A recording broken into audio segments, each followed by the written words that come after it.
Mais uma vez, boa tarde, boa noite, igreja. Alegria estarmos aqui reunidos. Mais um domingo para buscarmos o nosso Criador, buscarmos o nosso Pai, a fim de que possamos viver segundo a sua boa vontade. Amém? Na semana passada concluímos a série de mensagens baseada na primeira carta de João. Eu acho que muitos aqui acompanharam. A gente passou as últimas semanas refletindo, meditando sobre o que João tem a nos dizer em nosso contexto. Na semana passada foi um encerramento, mas eu me vi cativo ao pensamento joanino, ao pensamento de João. E apesar da série ter encerrado semana passada, mas eu continuei meditando sobre a proposta da série, que nós intitulamos Uma Carta para uma Nova Comunidade. E eu me vi cativo nessa reflexão e eu fui buscar orientação no Evangelho de João. E nesta tarde aqui eu vou compartilhar um pouco para vocês daquilo que o Senhor falou ao meu coração. E já para a gente fazer uma introdução, eu percebi que João, assim como o apóstolo Paulo, eles não se furtaram de serem respostas a esse mundo que sofre. Eles não se furtaram do dever de nós que acessamos a luz, de nós que acessamos a verdade, o caminho, respondermos às aflições ou às indagações que esse mundo anseia e busca. Russell Champlin, biblista, ele vai dizer que dos 27 livros do Novo Testamento, 8 livros foram escritos para responder a uma heresia que estava contaminando a igreja primitiva, que foi muito forte até ali por volta do ano 300 depois de Cristo, que foi o gnosticismo. João, assim como Paulo, eles deram resposta a esse conjunto de pensamento que estava se emaranhando na igreja, se misturando com a sã doutrina. E eles responderam, não declarando guerra santa, mas dialogando e mostrando quem eles são. E isso tem tudo a ver com a nossa caminhada de fé, porque agora a bola está conosco, porque agora a bola está no nosso pé, e a gente está, evidentemente, sob a orientação do Santo Espírito, conduzindo e sendo igreja nos dias de hoje. Então, João, ele me ensinou que agora precisamos ser como ele, ser como Paulo, que não se esquivaram da responsabilidade da proclamação da verdade. Colossenses, Tito, Judas, 1 Timóteo, 2 Timóteo, as 3 cartas de João, esses 8 livros foram escritos para fazer uma revisão doutrinária, para mostrar para a igreja quem nós somos, para mostrar para a igreja os nossos fundamentos. E precisamos fazer isso nos dias de hoje. Precisamos nos voltar para esses fundamentos que João nos convida a mergulhar e a ter não uma opinião sobre Jesus, mas termos convicção de quem nós somos. Então, com base nisso, a gente vai conversar nesta tarde e noite. E aí eu convido você a abrir no Evangelho de João, capítulo 1, verso 1 ao verso 18.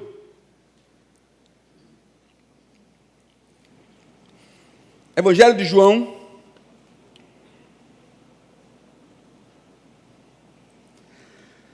versículo 1 ao versículo 18. No princípio era aquele que é a palavra. Ele estava com Deus e era Deus. Ele estava com Deus no princípio. Todas as coisas foram feitas por intermédio dele. Sem ele, nada do que existe teria sido feito. Nele estava a vida, e esta era a luz dos homens. A luz brilha nas trevas, e as trevas não a derrotaram. Surgiu um homem enviado por Deus, chamado João. Ele veio como testemunha, para testificar acerca da luz, a fim de que por meio dele todos os homens crescem. Ele próprio não era a luz, mas veio como testemunha da luz. Estava chegando ao mundo a verdadeira luz, que ilumina todos os homens. Aquele que é a palavra estava no mundo, e o mundo foi feito por intermédio dele, mas o mundo não o reconheceu. Veio para o que era seu, mas os seus não o receberam. Contudo, aos que o receberam, aos que creram em seu nome, deu-lhes o direito de se tornarem filhos de Deus, os quais não nasceram por descendência natural, nem pela vontade da carne, nem pela vontade de algum homem, mas nasceram de Deus. Aquele que a palavra tornou-se carne e viveu entre nós. Aquele que a palavra tornou-se carne e viveu entre nós. Vimos a sua glória, glória como do unigênito, vindo do Pai, cheio de graça e de verdade. João dá testemunho dele. Ele exclama: este é aquele de quem eu falei, aquele que vem depois de mim é superior a mim, porque já existia antes de mim. Todos recebemos da sua plenitude, graça sobre graça, pois a lei foi dada por intermédio de Moisés. A graça e a verdade vieram por intermédio de Jesus Cristo. Ninguém jamais viu a Deus, mas o Deus unigênito, que está junto ao Pai, o tornou conhecido. Eu abri esse sermão trazendo à tona a responsabilidade de João ao dar resposta ao contexto marcado pelo gnosticismo. Nós visitamos o gnosticismo nas semanas passadas. E João não se furtou do diálogo, da mesma forma como Paulo não se furtou desse diálogo com o contexto que a igreja estava inserida. Porque a igreja, em sua formação, ela não chegou zerada, sem nenhuma leitura da realidade, ou sem nenhuma compreensão da existência, ou de busca por algo que justificasse o nosso ser, a nossa experiência terrena. João, assim como Paulo e os demais apóstolos, eles dialogaram com essa realidade e apontaram o caminho. E agora nós precisamos fazer esse exercício. Mas para fazer esse exercício, eu queria aqui trazer 2 lições que eu extraí refletindo sobre o pensamento de João. E eu fiquei tão cativo que eu fiquei imaginando, caramba, se João escrevesse a igreja em Recife. Vamos viajar, tá, gente? Se existisse uma carta aos recifenses, o que será que João escreveria aos recifenses? E eu viajei nisso e eu quero compartilhar 2 exortações, 2 direcionamentos que provavelmente, na minha leitura, João traria.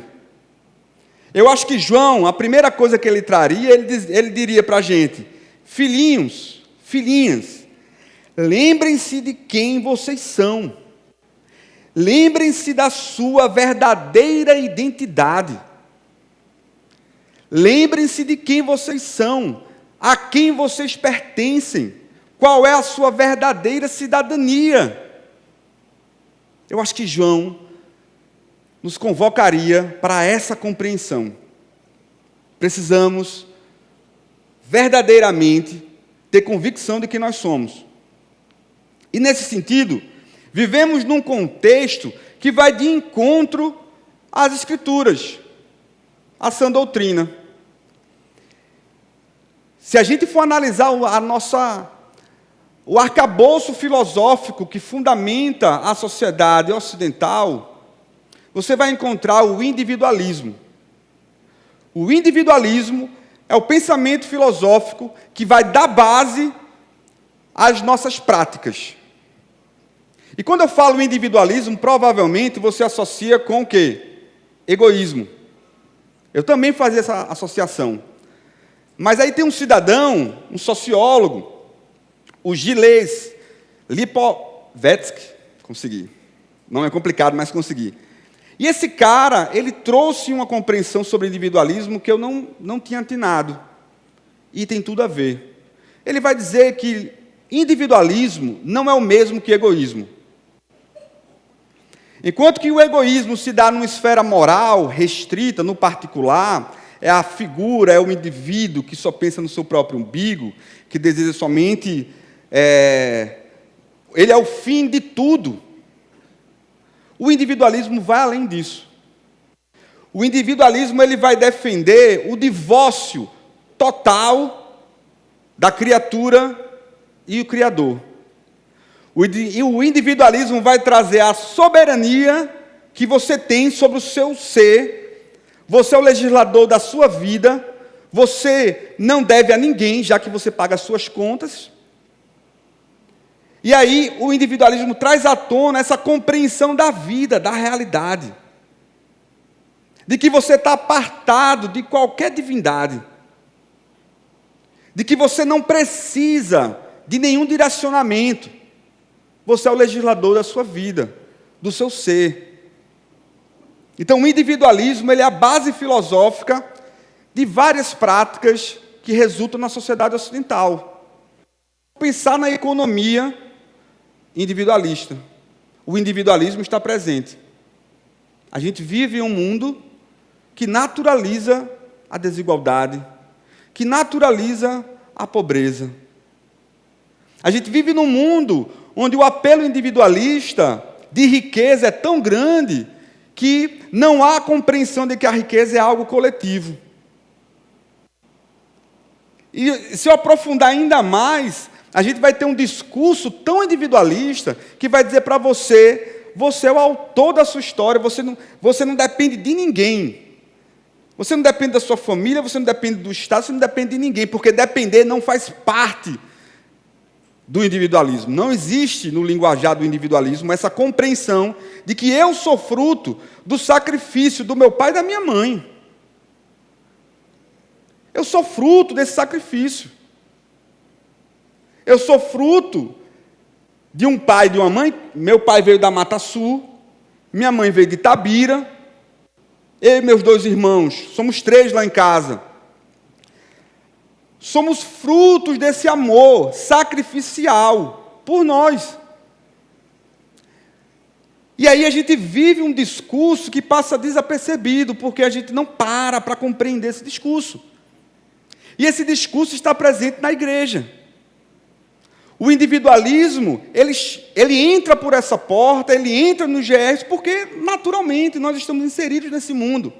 Mas, à luz das Escrituras, precisamos ressignificar essa compreensão da vida, entendendo que nós fomos chamados para uma vida em coletividade.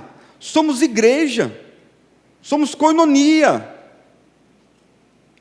Nós cremos em um Deus que não é do âmbito particular. É um Deus que se manifesta como Pai, e a oração do nosso Messias diz que Ele é um Pai nosso. Olha só que interessante. O que eu tenho não é meu, pertence a Ele. E quando a gente pega no Antigo Testamento, os meus celeiros, que quando você tem a descrição, os meus celeiros transbordarão, é na dimensão coletiva, para que a minha comunidade se beneficie da riqueza que eu estou sendo alvo, que eu estou gerando, e não na perspectiva da ostentação, da total desconexão com o propósito que Deus dá. E para que eu não seja mal interpretado, a palavra é muito clara. O problema, eu sou rico, e aí, o problema é que eu tenho riqueza? Não. O problema é o amor a esse dinheiro. O amor ao dinheiro é a raiz de todos os males. A palavra é muito clara. A riqueza que você desfruta é para que você possa ser instrumento do Criador. E não ser instrumento de opressão, de exploração. Então, há uma lógica que combate o individualismo. E nós precisamos apontar para as Escrituras. Então, a noção de identidade, por isso que eu fiz questão, e eu me vi preso, fito aqui em João 1, porque João 1, ele vai ressignificar o Gênesis. Porque quando a gente lê João 1, verso 1, começa como? No princípio. O que é que vem à mente? Você não precisa ser biblista, mas alguém que minimamente leu a Bíblia, quando você lê no princípio, você lembra do quê? Você lembra do relato de Gênesis, da criação. No princípio Deus criou. E aí João começa, no princípio, ele era a palavra e é a palavra. E quando ele usa esse termo palavra, não é palavra, sabe assim, existe toda uma carga teórica, histórica nesse termo. Porque vem de logos no grego. E o logos para os gregos era a razão de ser do universo. Os gregos buscavam compreender por que existimos. E aí, eles diziam que havia uma razão universal que ordenava o cosmos. E ordenava tudo que nele há. E a isso eles chamam de logos. E aí João, no princípio, era a palavra, e a palavra estava com Deus, e ela encarnou. Vejam que interessante. Quando João traz isso no Evangelho, ele está suscitando essa compreensão. Opa, peraí, tu está dizendo que o Logos, que quando eu criança eu ouvia falar, os filósofos debatendo, discutindo na ágora, nas rodas de conversa, então encarnou. Então, percebam a riqueza de como João abre o capítulo 1. O Logos se fez carne. A palavra que era Deus encarnou. E quando a gente pega a narrativa de Gênesis 1, o ápice da narrativa de Gênesis 1 é a criação do ser humano. Em Gênesis 1. É o ápice. É a criação do ser humano. Desse ser que carrega em sua alma a imagem e semelhança de Deus. E é mistério. Até hoje a gente não consegue explicar porque nenhuma outra criatura se comporta como ser humano. O ápice de Gênesis 1 é a criação do ser humano. E em João 1, qual é o ápice? A encarnação de um ser humano que é a mesma substância do Criador. Ele é divino e ele é humano. É o ápice da narrativa em João 1. E isso aponta para Jesus de Nazaré. Isso aponta para Jesus de Nazaré, que é o nosso Messias, que é o nosso mestre. Então, precisamos voltar à origem, para que a nossa identidade compreenda que nós temos raízes profundas. Então, essa manifestação miraculosa, misteriosa também, narrada nos evangelhos, registradas na história, diz muito sobre quem eu sou e quem você é.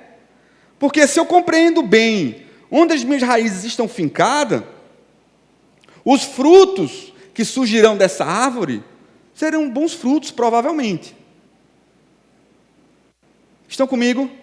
Então, identidade, alguém que tem uma identidade bem alicerçada, sabe da sua história, sabe do seu passado. E a narrativa que João nos traz aqui é uma narrativa, assim, extraordinária. Porque João, ele nos remete a Gênesis e diz, olha, agora tudo que existe, toda a criação vai ser ressignificada porque o Verbo se fez carne. O Verbo se fez carne.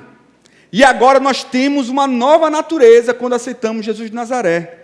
Não descendemos mais de Adão, mas de Cristo Jesus. E toda a criação é redimida pela sua obra, pelo seu sacrifício. Essa compreensão é basilar na construção do edifício de uma pessoa. Porque tudo deriva dessa base. Se eu não tiver isso muito bem alicerçado, qualquer vento de vã doutrina me leva, destrói esse prédio. Quem é da engenharia civil sabe muito mais do que eu que as bases, as fundações são parte estruturante de uma obra que se gasta muito tempo. Então precisamos compreender bem essa mensagem que João traz, porque a nossa identidade está estruturada nisso. E dessa forma, eu não vou ser tomado por pensamentos que vão de encontro a essa mensagem. Eu vou ler sobre essa... Peraí, mas isso aqui... Existe um contra-argumento nisso aí, calma aí, vamos... Então a gente vai dialogar e vamos apontar a maneira como lemos essa realidade a partir das Escrituras. E é interessante aqui, porque vivemos numa sociedade individualista, o individualismo nos conduz, narcisista. E quando eu estava preparando esse sermão, eu me lembrei de outro sociólogo, o Guy Debord, que em 1967 publicou um livro chamado A Sociedade do Espetáculo. 1967.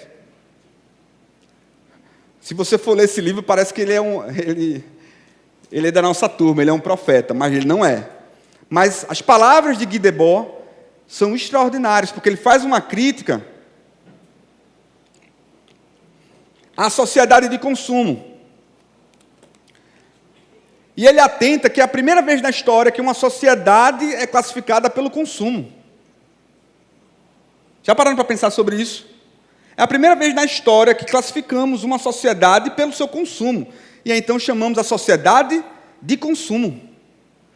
E Guy Debord, em 67, ele vai dizer que há um movimento estratégico, sistêmico, para fazer com que a mercadoria, o objeto que circula na economia, ele não apenas seja um objeto puro e simples.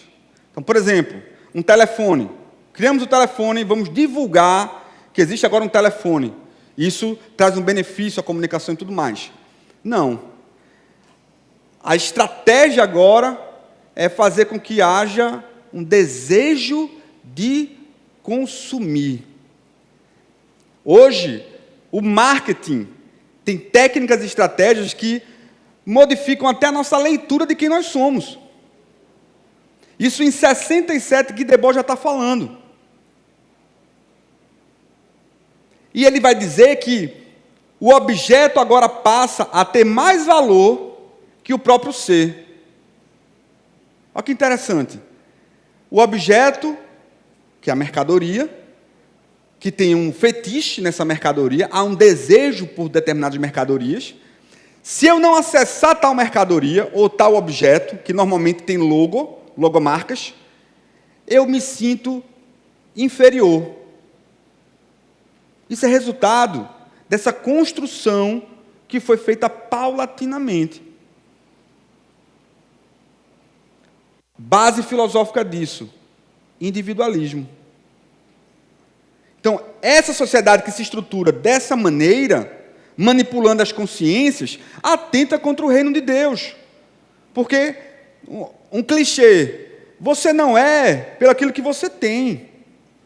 As Escrituras nos ensinam que a dignidade humana advém, é resultado da criação de Deus.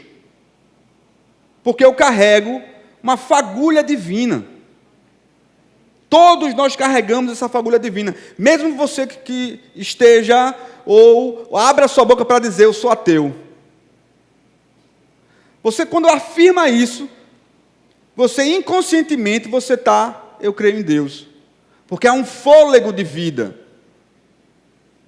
que a gente ainda não conseguiu e nunca, provavelmente, controlaremos. Há um fôlego de vida em nós, quando você fala, eu sou ateu, você, em outras palavras, eu creio em Deus. Porque esse fôlego de vida que emana de você, vem do Criador. Isso é mistério. Isso é mistério de Deus. Precisamos termos essa base muito bem alicerçada, porque o Verbo o encarnou, e ele encarnou em Jesus de Nazaré, e a luz resplandeceu sobre a face da terra. Olha a relação Gênesis 1 com João 1. Em Gênesis 1, a luz, haja luz. Em João 1, a luz se manifestou, conviveu entre nós, cheio de graça e de verdade, na pessoa de Jesus de Nazaré, e a sua divindade, o Cristo. Olha que extraordinário isso. Então, essa é a nossa base, esse é o nosso alicerce, a nossa rocha firme. A nossa identidade tem que estar estruturada nisso. Temos que ter essa estruturação. E dessa forma, dialogarmos com o individualismo, dialogarmos com o ceticismo, dialogarmos com qualquer conjunto de pensamento, não como inimigo. Nós não somos convocados para declarar guerra a seu ninguém. Porque um dia nós não entendíamos nada disso. Um dia, provavelmente, assim como eu, você, não estava aqui sentado no auditório, não tinha acessado essa mensagem, a palavra de Jesus de Nazaré. Amém, igreja? Então, provavelmente, João estaria dizendo para a gente: filhinhos, filhinhas, lembrem-se de quem vocês são. Lembrem-se de quem vocês são. O Verbo encarnou, habitou entre nós. Em algumas versões vai ter tabernaculou, porque é um termo usado no Antigo Testamento quando Deus se manifestava no templo. E nem todo mundo tinha acesso ao templo. Mas em Jesus, todos nós temos acesso a essa plenitude que Jesus carrega. Não tem como nos relacionarmos com Jesus como se ele fosse um pensador. Não tem, não tem. Isso é C.S. Lewis nos ensinando.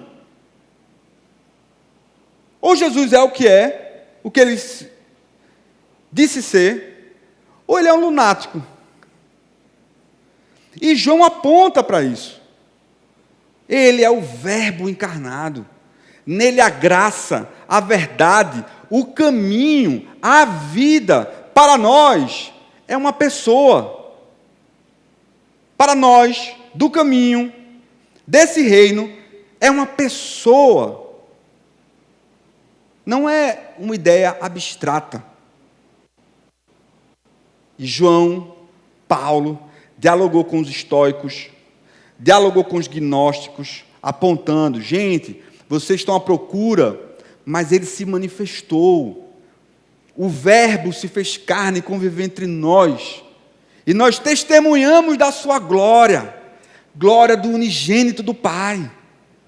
É isso que eles estavam comunicando há 2000 anos, e nós, recifenses, precisamos comunicar essa verdade, para que as pessoas cessem essa busca desenfreada por significado, por justificativa para a sua existência. Em Jesus, nós somos justificados.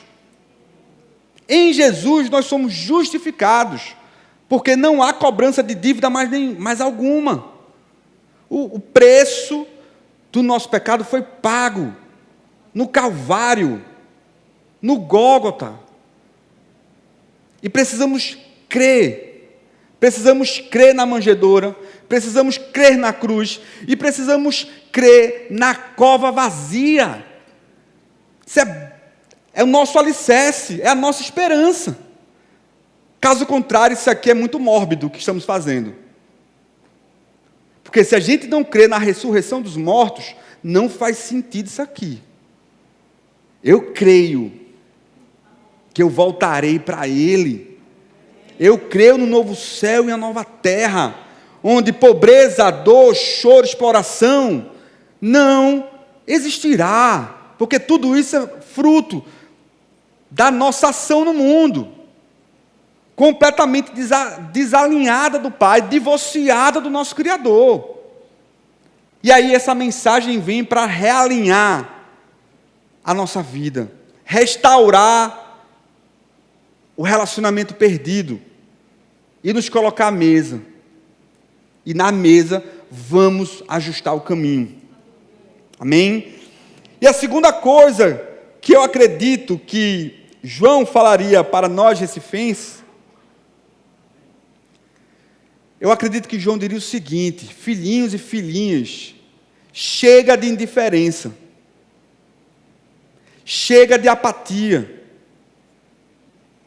chega de indiferença, porque no amor não há indiferença,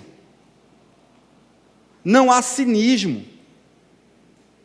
Por outro lado, às vezes eu tenho a impressão que algumas citações bíblicas são extraídas, são suprimidas em algumas versões. Por exemplo, em 1 João 3,18, filhinhos, não amemos de palavra nem de boca, mas em ação e em verdade. Às vezes eu acho que em algumas Bíblias aí extraíram esse versículo. Como também eu acho que extraíram o versículo de 1 João 4,7. Amados, amemo-nos uns aos outros, porque o amor procede de Deus, e todo aquele que ama é nascido de Deus e conhece a Deus. Eu tenho a impressão que alguns trechos bíblicos foram suprimidos no Novo Testamento, em especial esses dois. Tem vários outros, mas em especial esses dois. No verso 8, 1 João 4,8, temos a clássica definição que Deus é amor, gente. Nossa, e parece que a gente vive divorciado dessa verdade, vive apartado dessa verdade. Em nossa caminhada de fé aqui como Igreja Ponte, em novembro completaremos 9 anos de caminhada de fé, e nós buscamos aqui trabalhar em 3 arcos: o serviço, a cultura e o relacionamento. E por meio desses 3 arcos, buscamos encarnar esse amor. Buscamos viver esse amor no cuidado com as famílias, no cuidado com os membros, com toda a comunidade, gerando espaços de relacionamento, os nossos GRs, hospedaria, mentoria de casais e tantos outros ambientes que nós criamos para que a igreja possa ser igreja, para que a gente possa construir relacionamentos sadios, e também através dos nossos projetos sociais. O vídeo que foi apresentado aqui é fruto desse diálogo com a cidade. É fruto desse diálogo com o mundo que sofre. Isso é expressão do Pai, não vem de nós. É a expressão do nosso Criador. Esse projeto partiu de uma irmã da Cris que nos procurou. Ela faz parte desse grupo Mulheres do Brasil, e durante a pandemia realizaram 2 encontros, e esse foi o primeiro encontro, o primeiro curso presencial. E foi lindo o trabalho. Evasão baixíssima, de 60 mulheres inscritas, concluíram 52 mulheres. Isso tudo é um anseio dessa comunidade por ver um mundo marcado pelo reino de Deus. Um mundo onde as pessoas possam ter oportunidades. Isso vem do Pai. Na última quinta-feira, nós inauguramos uma sala de informática. Aqui já temos uma, que trabalhamos com adolescentes, aqui do Pilar. Agora inauguramos lá no nosso Instituto Portal, em Boa Viagem. E vamos trabalhar, iniciar no dia 15 de agosto, o curso de linguagem de programação para adolescentes de 16 a 19 anos. Para que eles possam vai ter uma carga horária de 100 horas, e eles vão estar conosco, aprendendo a programar, para não perder as oportunidades do polo tecnológico da cidade do Recife. E muitas vezes, nessa caminhada de fé, as pessoas não entendem isso como ser igreja. o que para mim é assustador. O que para mim é assustador. Eu estou fazendo esse recorte do trabalho que desenvolvemos aqui socialmente, porque soa como se nós não fôssemos igreja, fôssemos uma ONG, que não é nem mais ONG o termo, é OSC, Organização da Sociedade Civil. E para nós, não há distinção. Fé e obras é uma coisa só. Fé e obras, quando Tiago nos ensina, e Tiago aborda esse tema, é uma coisa só. A fé tem que ter implicação ética, a fé tem que ter implicação social, a fé tem que ter implicação moral. E vivemos numa cidade onde a desigualdade oprime. Vivemos numa cidade onde nós somos a capital mais desigual do Brasil, gente. E se eu confesso Jesus Cristo como meu Senhor e Salvador, eu preciso pensar sobre isso, porque Jesus estaria pensando sobre isso. Jesus estaria se mobilizando para fazer alguma coisa com o que ele tem na mão. Então o que é que nós temos? Nós temos esses 2 galpões, temos uma galera muito doida, lisa, mas o Senhor provê. Mas o Senhor provê. E Ele vem sustentando essa comunidade de fé há 9 anos. E cremos na manifestação do Espírito Santo de Deus por meio das nossas ações, dos 3 arcos dessa comunidade. Portanto, o amor não é indiferente. O amor não pode ser indiferente, caso contrário, não é amor. Se eu busco me relacionar com Deus que é amor, a minha vida, a minha existência, deve resplandecer o amor que vem do Pai. A minha existência deve revelar, deve apontar para Ele, não para mim. E quando a gente lê 1 João, eu vejo esse fundamento muito bem alicerçado. João, ele vai apontar para esse amor que veio de Deus e que se manifestou majestosamente em Jesus de Nazaré, como expressão de amor. A encarnação de Jesus é uma expressão de amor do nosso Criador. E, portanto, cabe a mim agora, que tenho contato, que tenho acesso, ressignificar a minha vida, trocar de coração, que é um processo que o Espírito Santo faz. O coração de pedra é retirado, e agora recebemos um coração de carne, que sofre, que chora. Em várias passagens de Jesus, quando terminava a pregação dele, o ensino dele, ele não dispersava o povo com fome. Marcos 6, a partir do verso 33. Quando ele termina, ele vê que o povo está faminto e não tem comida para o povo, para a multidão. O que é que tem aí, Marcos? O que é que tem aí? Tem uns pães aqui, tem uns peixes. E aí? E ele multiplica. Nós cremos em Jesus, o Cristo, que se compadece, cuja marca é o amor, é a compaixão, é a misericórdia, é a graça. Portanto, essa graça sobre graça nos alcança, para que possamos ser, para que possamos encarnar essa mensagem. Isso não é fruto da minha argumentação, não é fruto da leitura bíblica, é fruto do Espírito Santo de Deus. A leitura nos edifica, mas a vida, a fé, o caminhar é que vai nos usar como instrumentos.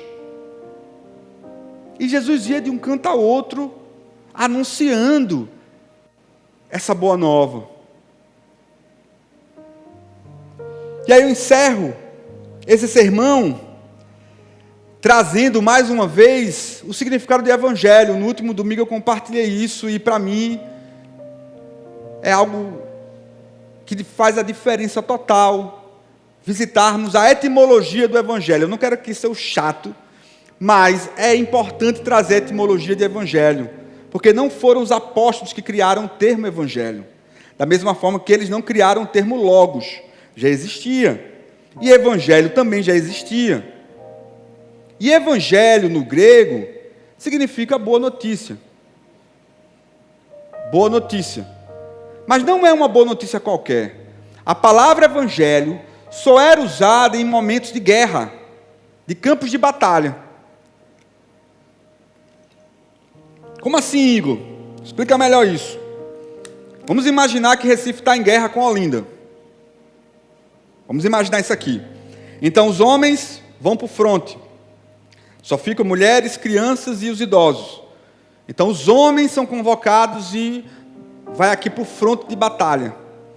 Agora, vamos tentar imaginar o cenário, o ambiente que fica nos bairros do Recife em um tempo de guerra. Aí você olha para o seu lado, sua vizinha grita, chora, ao receber a notícia que seu marido morreu no fronte. Aí você, o seu amigo que foi para o fronte, morreu. Nos Estados Unidos existe a prática, a cultura de o oficial vai na casa e entrega a bandeira. E quando ele chega lá que entrega a bandeira, o desespero, a dor, paira. Então, em tempos de guerra, o cheiro da morte meio que encarna. E aí, o uso da palavra evangelho é quando você tem um mensageiro, que significa ângelo, que dá origem a anjo, mensageiro. E no grego, é boa, é boa, agradável notícia, agradável mensagem. E aí a história nos ensina que na planície de Maratona, o que deu origem à prova maratona, os atenienses estavam em batalha contra os persas, eles ganham a batalha, e o comandante envia um mensageiro que corre 42 quilômetros para anunciar a vitória. E quando ele chega lá, ele morre, mas ele anuncia a vitória. Agora, imagine você recebendo a notícia que a guerra acabou. Que a morte não tem mais domínio sobre sua vida. É isso que Jesus aponta para nós hoje. A nossa identidade está alicerçada nessa verdade. Precisamos saber quem nós somos. Precisamos viver esse amor que não é indiferente ao sofrimento do mundo, que lança fora a apatia e o medo. E o Evangelho de Jesus de Nazaré nos liberta do medo da morte. A morte não nos aprisiona mais. A morte não tem controle, não tem domínio sobre nossa existência. Essa é a mensagem de Jesus de Nazaré, para a minha vida e para a sua vida. E essa verdade, ela é libertadora, gente. É libertadora, gente.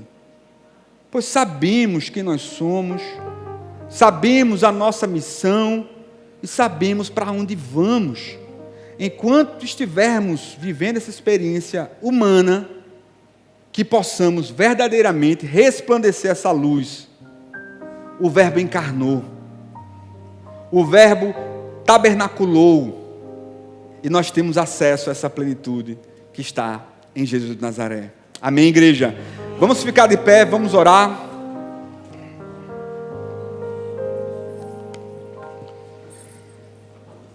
Feche seus olhos.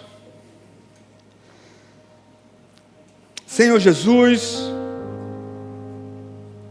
que essa mensagem possa encontrar solo fértil em nossos corações, que Tu possa restaurar a nossa identidade, Pai, que Tu possa nos libertar dos falsos ensinos, que João denunciou em sua primeira carta,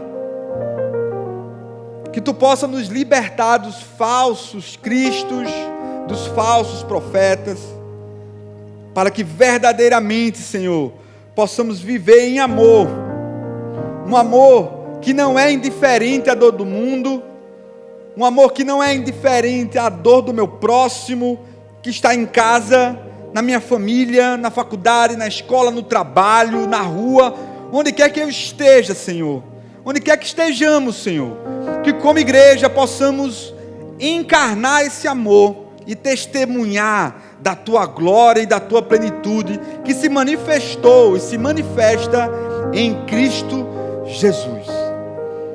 Nós Te louvamos, Pai, por essa mensagem. Em nome de Jesus, e a ponte diz, amém, amém.